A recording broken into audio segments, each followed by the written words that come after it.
Tamar Science Park. A rugby fan, sir?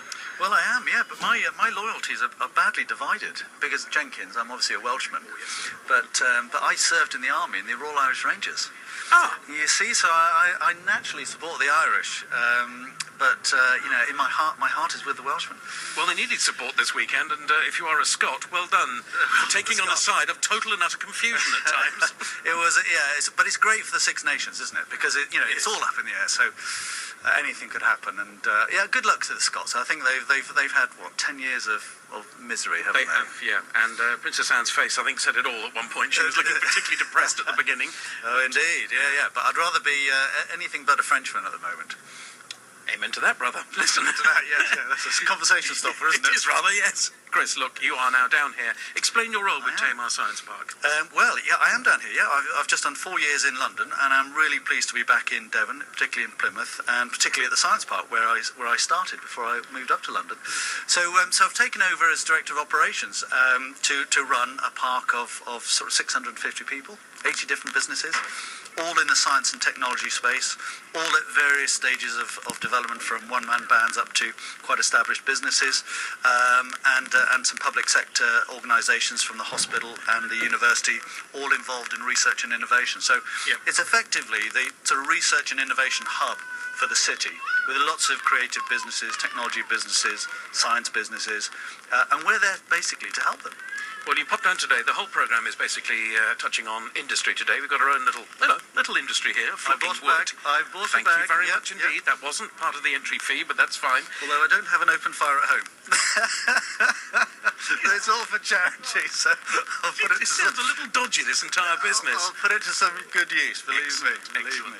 Well, industry in Devon, vital. How many industries do we have at the Tamar Science Park, which is, we must say, is just on the outskirts of Plymouth? Next to the Devon Hospital, yeah. Well, there are 80 registered businesses. 80? 80. That's a lot. Yeah, that's a lot. And a little bit of room for expansion. So we're keen to reach out to the community and find those businesses that are working from, converted barn, garage, back bedroom, etc., and get them onto the park. I mean, it's a great community. It's a great community there, and businesses really thrive when they're co-located with other businesses who are in the same space.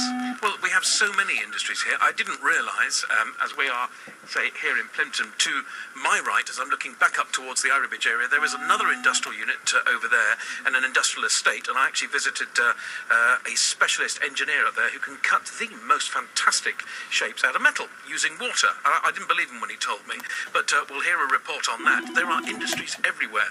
That I would put as, can I be so rude, as the grimy end of industry. You are the electronic and clean end of industry, yes? Pretty much so, yeah, pretty much so. So we have lots of digital businesses, lots of creative businesses who are doing software development, but really at the cutting edge. Really at the cutting edge. And you brought someone along who's at the cutting edge. Yeah. Well, let him introduce himself, because he's one of our talents. Hello, talent. Hello, my name's Lewis Macan. I'm the Chief Technology Officer with Real Visual, and we're on the Science Park. We've been there 2 years now.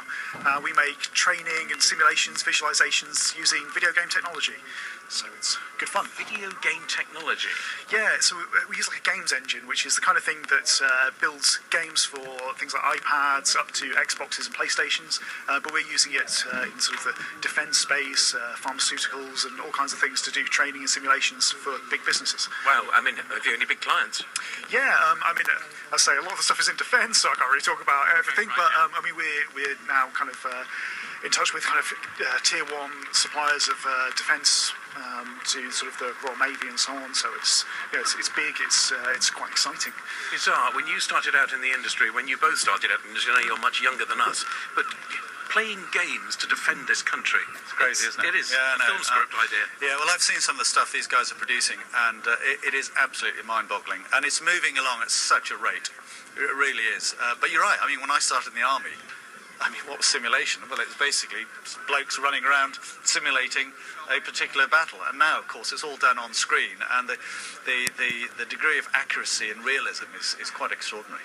Are you getting the support not only from Tamar Science Park, but from business, banking, publicity, that sort of thing? To a certain extent, yeah. I mean, we've got some great ties with the Science Park, and they've been really helpful and kind of integral in us setting up our business. It allowed us to expand very quickly, which is great.